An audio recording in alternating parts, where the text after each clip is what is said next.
All right, you ready to start? Okay, ladies and gentlemen, we are rolling into another episode of the Candace Owens Show. We want to, one, have a look at Candace Owens' show, as well as have a look at the people backing her show. I will be honest and I will say, for the first time in my political career, I have been feeling pessimistic about the Black community. I jumped into this space feeling optimistic, feeling like there was change that could be implemented if we were willing to have the tough conversations.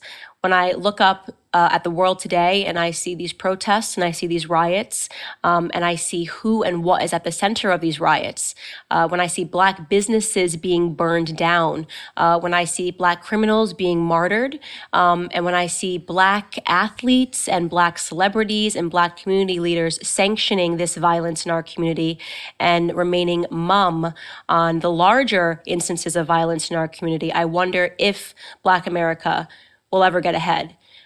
When I sit down and I think by myself about why we ended up in this predicament, I always come up with the answer of culture. What is Black culture? How is it impacting Black America? Is it for the better or is it for the worse? You know, it's so much to unpack in what she says. This is why we're only just taking a part of her show. Let's jump right into it. She talks about her political career. She's never run for office. She has no political career. First thing you hear about Candace Owens is she sued some white boys for being racist and won. Next thing you hear her doing is putting down black people and talking about how she hasn't seen or experienced any racism. That sounds like someone who's not from the community, who doesn't know what the hell's going on, and now your feelings are based on your assumptions or what you don't know. She was optimistic when she jumped into this arena. When she jumped into the arena of conservative talk radio, right? Because that's the only arena that she's jumped into. She's jumped into the Coon show. Something that we do agree on, though, is that change could be possible if we could have the tough conversations. I totally agree with that. There's tough conversations to have within black culture, and there's tough conversations to have within white culture, right? Being able to have these conversations is critical for us to be able to move forward as American citizens.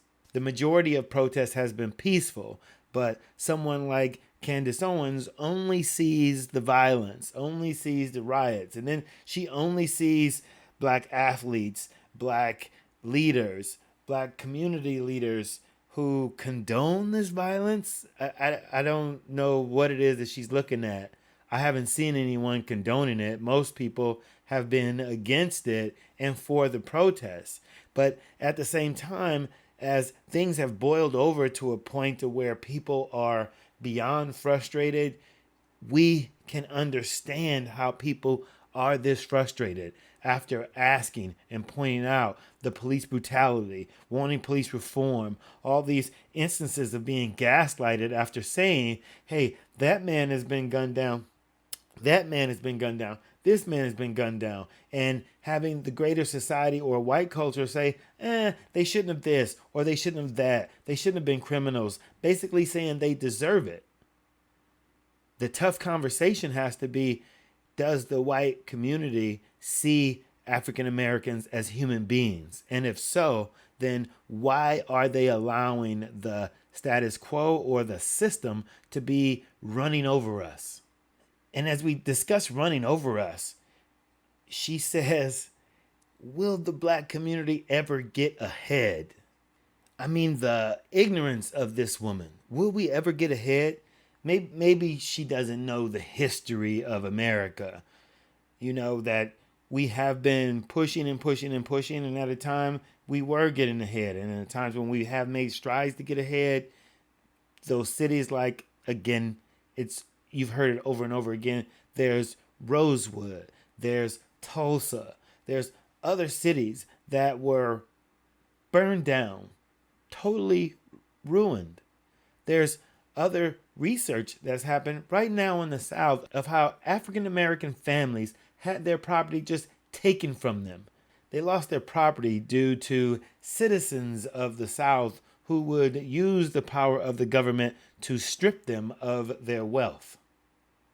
And so the history of stripping of African American wealth is well documented. What Candace does not mention is the 50% of African American wealth removed from the 2008 economic collapse. Here to discuss all of those things with me is first and foremost, a personality. If you are not following online, he goes by the moniker King Face. Welcome to the Candace Owens Show. I'm happy to be here. Thank you for having me. Just give us your take on what's happening right now with Black Lives Matter and all of these protests and riots. Black Lives Matter, they've always used the emotions of Black people in order to get their agendas to be pushed. And I've noticed that it's like everything is emotional. It's like everything. You got cops shooting somebody and they put this certain narrative. And what that does in our community, it builds fear. And once you're afraid of something, especially with officers who you're supposed to feel safe around, and they keep pushing that narrative, people are going to now be put in more positions to have those things happen because that's how they make their money. That's how they get their exposure, is through the death of Black men. They don't get it from actually, protecting Black lives at all. Nothing is about Black Lives Matter that has to do with any Black lives. If somebody could show me when they've been around to actually prevent these George Floyd incidents, as you would say, from happening, then I could look at Black lives like it's a positive thing. Then he could look at Black lives as if it's a positive thing. I think he's just so full of bullshit that he can't get it all straight, basically. Let's go through some of his bullshit, though. BLM plays off of the emotions of African Americans.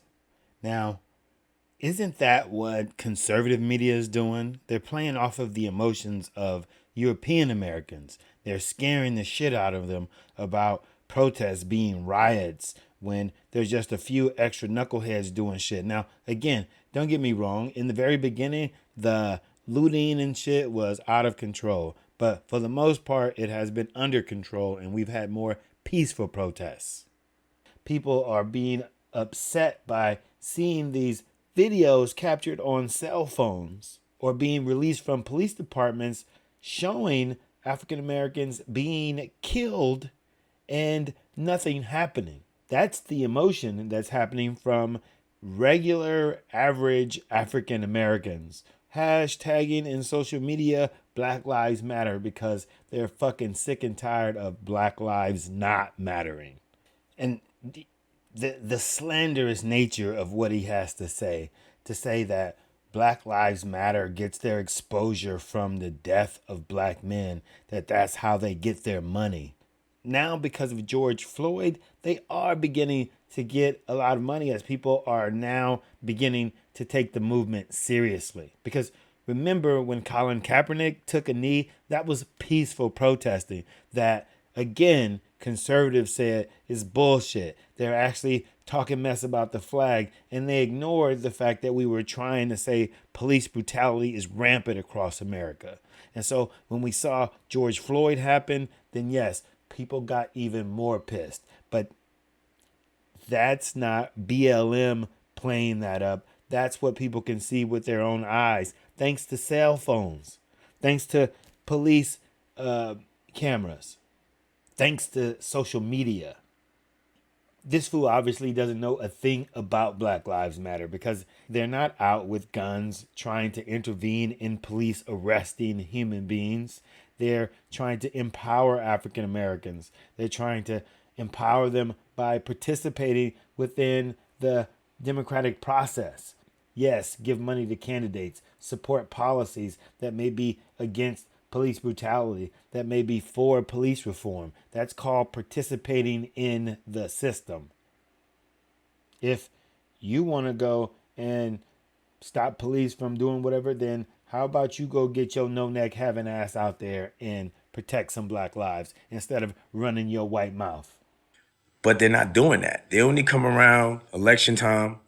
They only come around when a black dead man gets killed by a cop that's white or perceived to be white.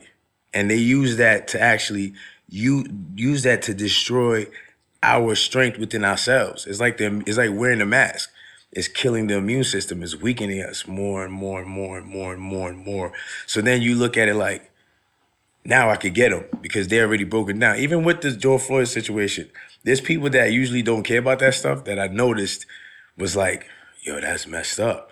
But to the point where they're praising him, that's why when people say, oh, you agree with Candace? I'm like, yes, we have to stop praising these type of people.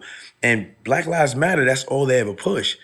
I've never seen in my life, if this exists, then I want to see it.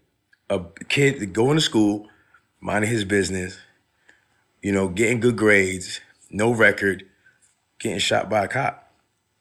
Is it a coincidence that everybody that's shot by a cop has a bad record? The death of a Texas honor student and standout athlete. He was shot in the head by police on Saturday night. Police are now saying that the vehicle he was in was not headed aggressively towards officers. It was going away from. And I know this matches the account of what you and the family have been saying all along.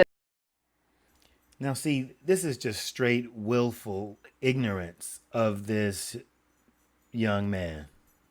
I'm trying to be respectful because he's obviously a fool to say some stupid shit like, is it a coincidence that all the people gunned down by cops have records?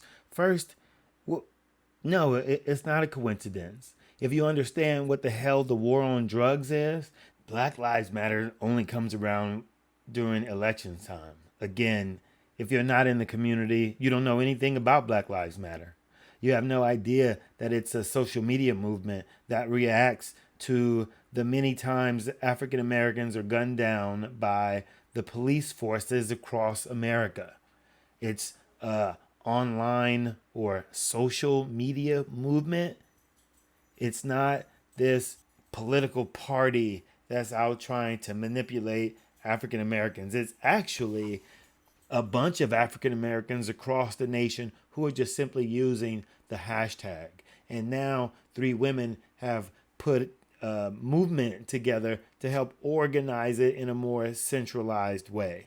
But for the most part, it is a true grassroots movement. But you wouldn't know that if you were in white culture.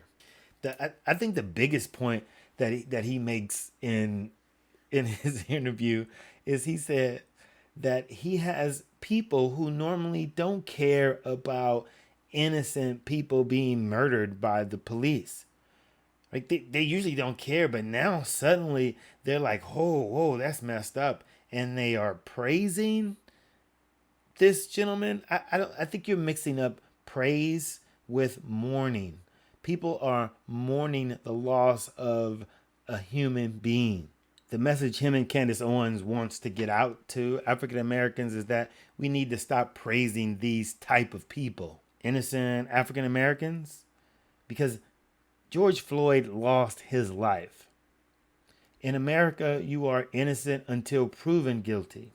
Being that he lost his life, he was never proven guilty of anything, thereby he died an innocent man. Now, I put this clip up of the Candace Owens show because I wanted to be able to show how these African Americans are being used to push this misinformation.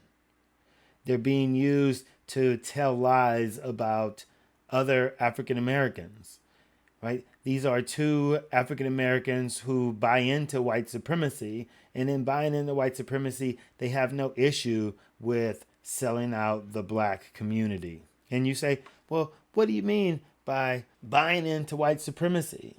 Have you ever asked yourself, who backs the Candace Owens show? If you look in the corner of her show, you'll see it says PragerU. Now, PragerU is founded by a conservative individual by the name of Dennis Prager.